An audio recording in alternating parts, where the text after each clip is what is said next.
शोषण की विधि को परंपरा का नाम दीजिए, उसे परंपरा के नाम से प्रचारित कीजिए, फिर जमकर शोषण कीजिए।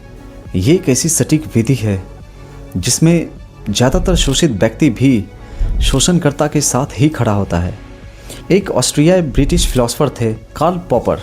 वे कहते हैं परंपरा गलत कामों को भी नॉर्मल महसूस करा सकती है। फॉर इंस्टेंस, दहेज या खास हायरार्की वाले रीति रिवाजों को इस कहावत से सही ठहराया जाता है कि हम अपने समुदाय में चीज़ें ऐसे ही करते हैं, जो नैतिक जांच एथिकल स्क्रूटनी को ही दबा देती है। इसी तरह एक जर्मन फिलोसोफर थे फ्रेडरिक नीत्शे। उन्होंने कहा था जिसे हम परंपरा कहते हैं वह अक्सर ताकतवर या चालबाज लोगों के फायदे के लिए बनाई गई संरचना होती है।